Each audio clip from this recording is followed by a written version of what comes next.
Dois Magia Vender, no topo absoluto da torre, estão prestes a transformar uma simples disputa por facção em algo que beira uma guerra aberta.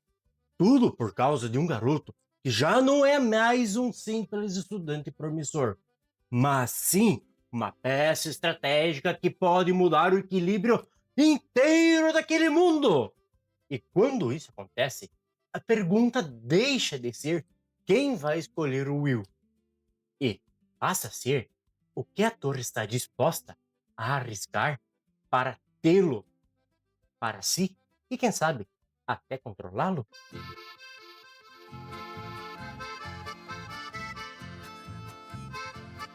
Buenas, vivente! Tudo certo por aí?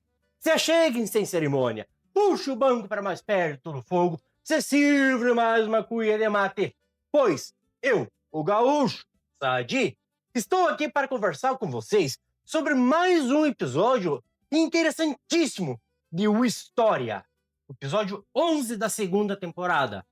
Sem mais enrolação, bora lá!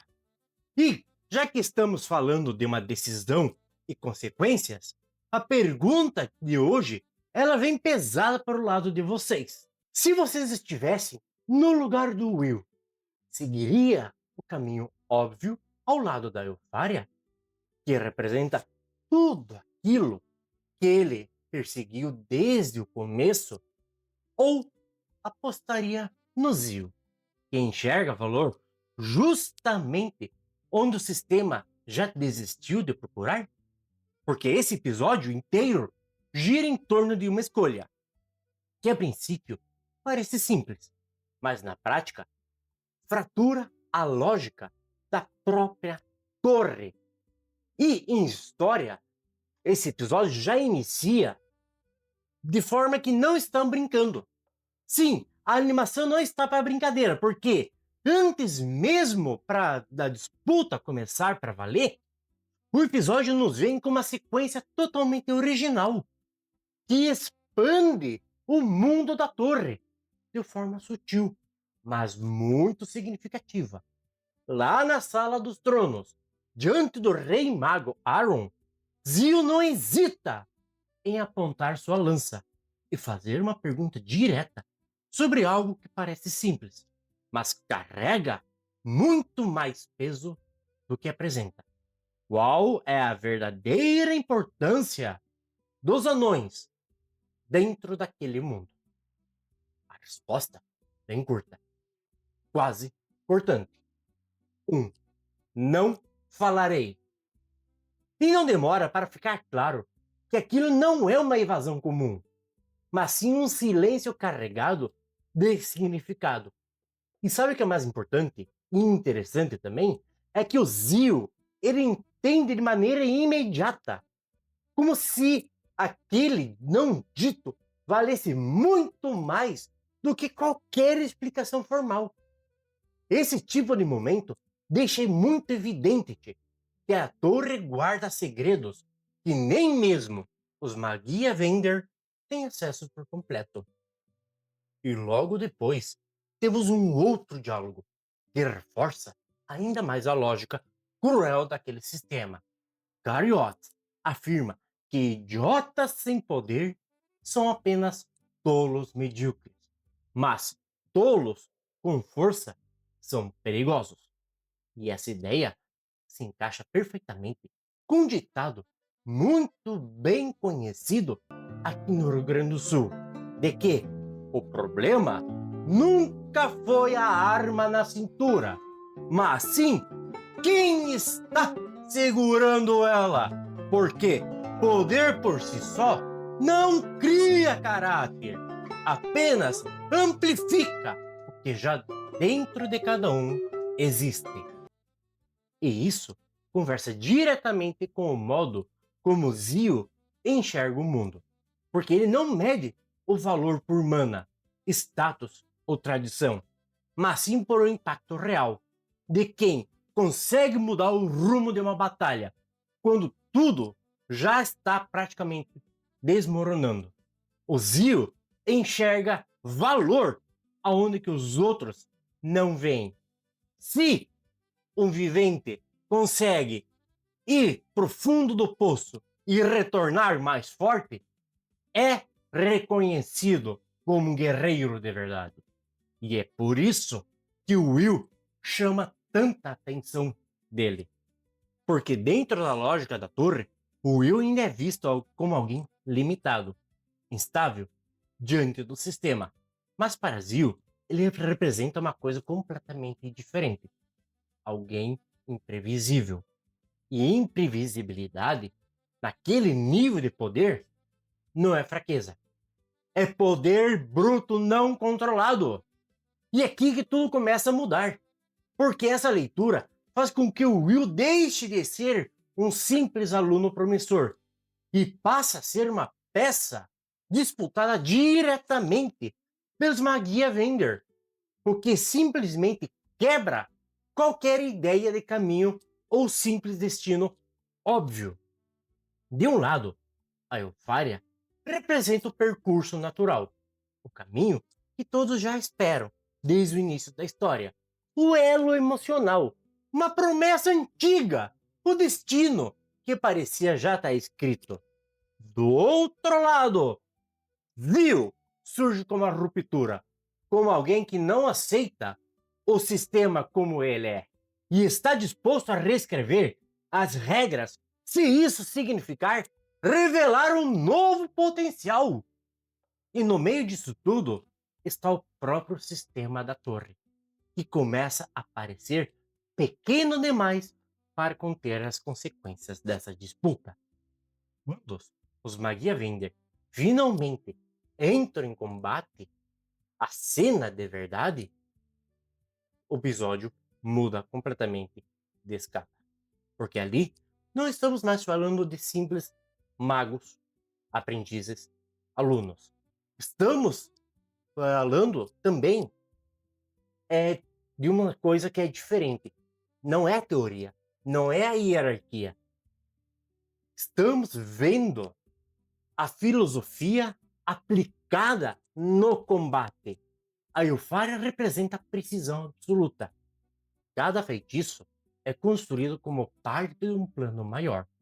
Cada movimento encaixa no seguinte, como engrenagens perfeitamente alinhadas. E nada ali acontece por impulso.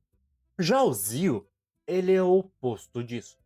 Ele não depende de estruturas longas ou sequências elaboradas. Ele simplesmente transforma a mana em eletricidade e avança com uma força direta, constante e esmagadora, onde o corpo dele vira a própria extensão de um trovão. Essa diferença não é só estilo, é ideologia.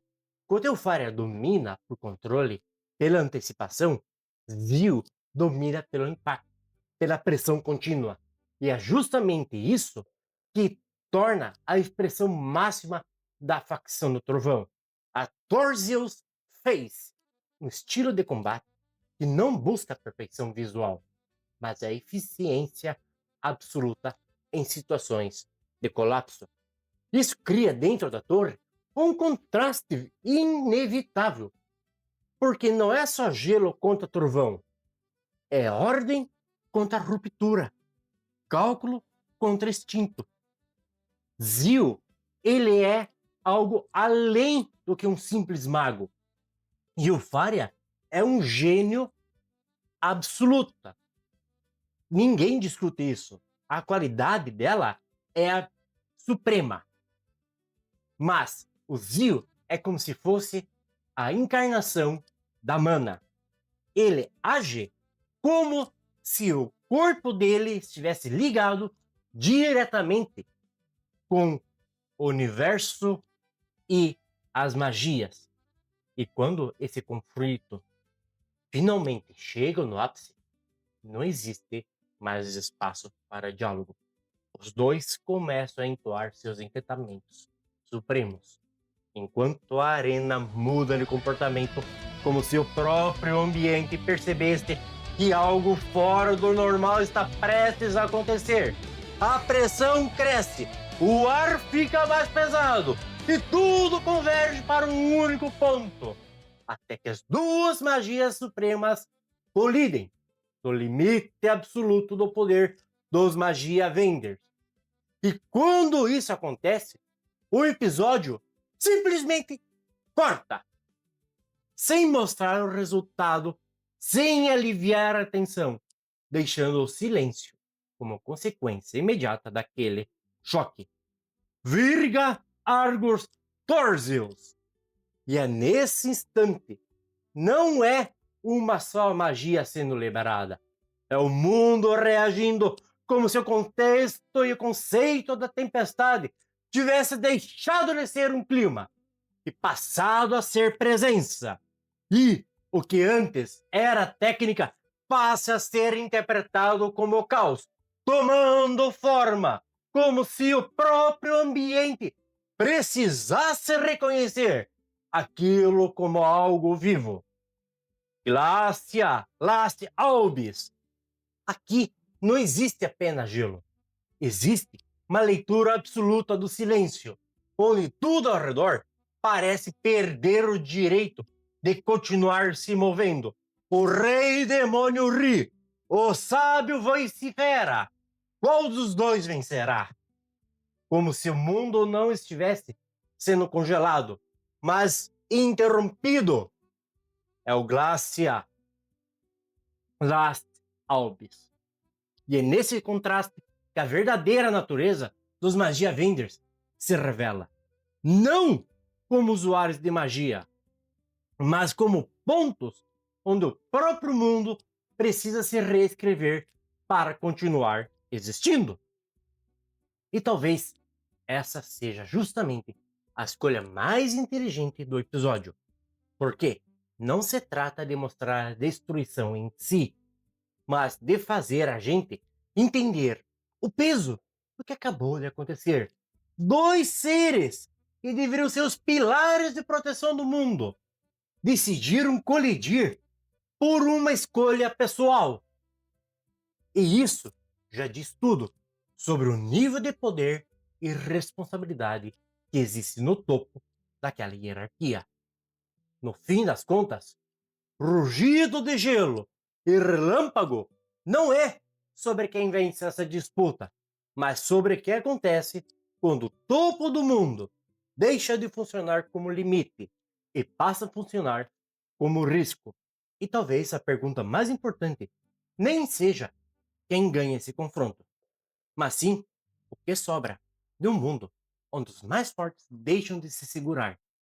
O impacto das próprias escolhas vence com o resultado.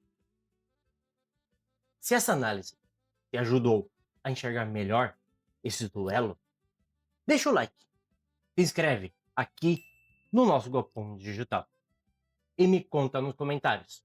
Esse nível de poder ainda pode ser controlado ou a torre já perdeu a mão faz tempo? O Will terá que chegar nesse nível ou será que vai ter que superar esse nível lá no final da obra? Me conta nos comentários. A gente se encontra na próxima prosa e na próxima cuia de mate. Até lá e grande abraço, Tchê Bagol!